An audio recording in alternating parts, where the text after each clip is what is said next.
Je vais vous présenter donc rapidement les grandes lignes de cette annexe budgétaire qui concerne la politique européenne de la région. On a eu l'occasion de l'examiner en commission des affaires européennes et en commission des finances. Rapidement, quelques points techniques de bonne compréhension, puisque nous sommes sur un budget, les membres de la commission des affaires européennes le savent bien, qui est un petit peu particulier dans la mesure où nous sommes sur une programmation pluriannuelle et non pas annuelle.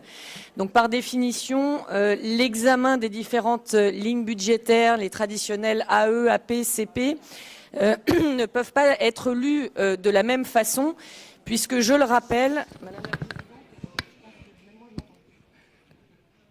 Je vous demande un tout petit peu de silence. Merci beaucoup. Donc je le rappelle, nous sommes sur une programmation pluriannuelle, ce qui veut dire que les AE, AP et CP traditionnels ne peuvent pas se lire exactement de la même façon.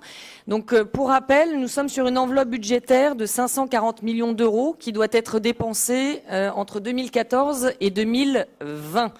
L'examen qu'on vous propose aujourd'hui et la présentation que l'on vous fait vous permet de vous faire un retour rapide sur l'état de programmation de l'année 2017 et bien sûr nos objectifs de l'année 2018.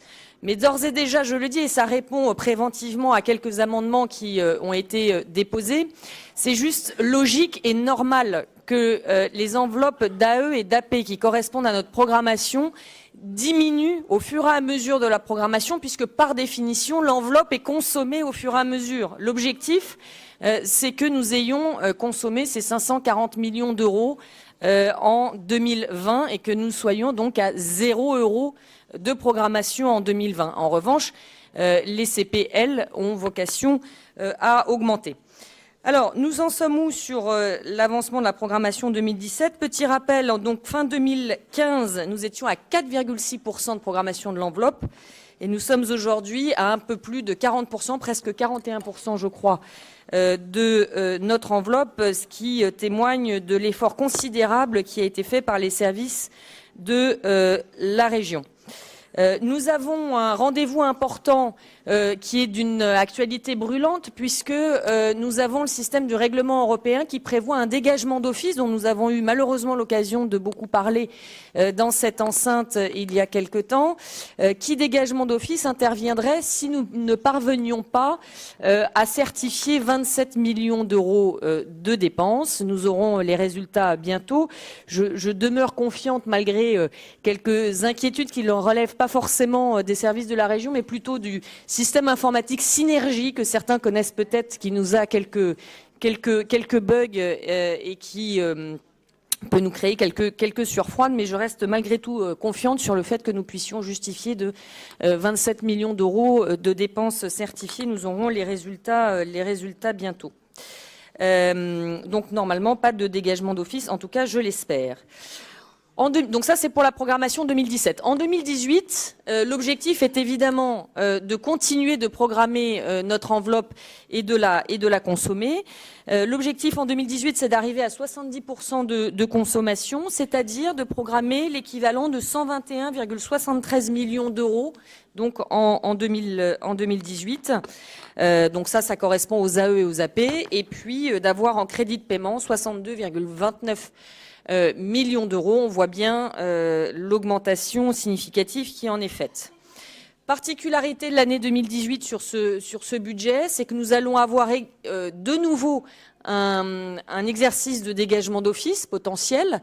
Nous aurons un dégagement d'office si nous ne parvenons pas à certifier 51 millions d'euros de dépenses supplémentaires, donc minimum 27 cette année, 51 l'année prochaine. Ça va être notre enjeu. Enjeu, j'allais dire, renforcé par le fait que pour la première fois en 2018, va nous être appliquée une règle particulière qui n'a jamais été appliquée jusque-là, qui est ce qu'on appelle le cadre de performance. Qu'est-ce que le cadre de performance? C'est jusqu'à présent, on vous parle de finances, on vous parle de sous, ce qui est assez logique, vous me direz, dans un budget. Simplement, le cadre de performance en 2018 va nous obliger, en plus de la justification des dépenses, de justifier de leurs résultats. C'est-à-dire que quand nous allons engager une dépense, il faudra dire combien de personnes cela a touché, combien de personnes ont été impactées ou combien de formations ou d'actions ont été financées. Un exemple, sur notre axe de soutien à la transition vers une économie à faible émission de carbone, nous aurons un axe où nous devrons justifier du nombre de ménages qui auront bénéficié de ces actions.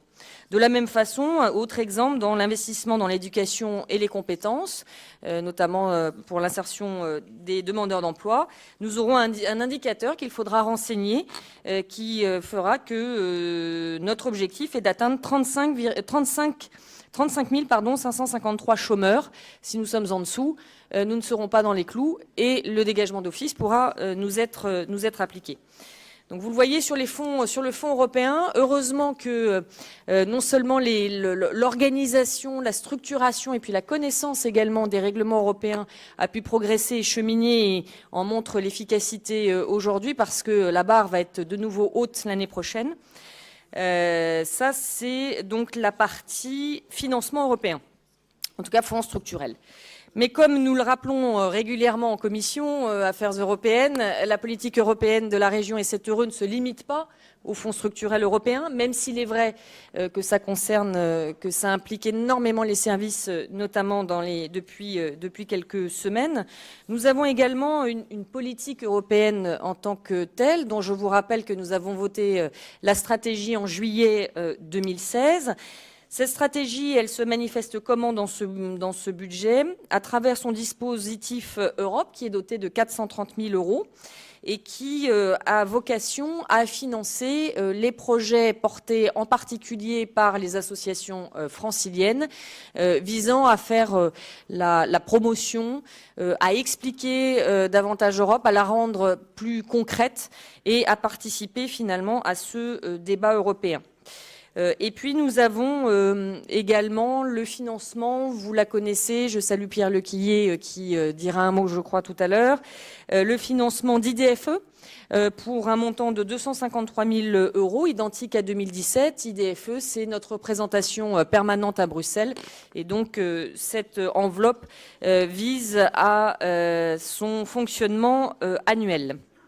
Enfin, dernière ligne budgétaire, il s'agit de la coopération décentralisée. Vous savez que nous avons mis en place différentes coopérations avec d'autres régions d'Europe. Certaines ont un peu fait parler d'elles. On verra dans les jours qui viennent ce qu'il en sera pour la suite. Nous travaillons actuellement également à la relance de partenariats avec la Bavière, par exemple, ainsi que une ou deux régions du Portugal.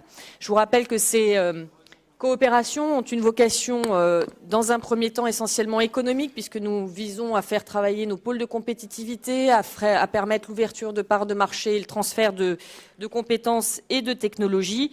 Et au regard des premiers retours, nous pouvons être relativement satisfaits. En tout cas, c'est le retour que nous avons des différents bénéficiaires. Voilà, Madame la Présidente, très rapidement brosser les grandes lignes de ce budget, un peu différent, parfois un peu complexe. Et je vous remercie de votre attention.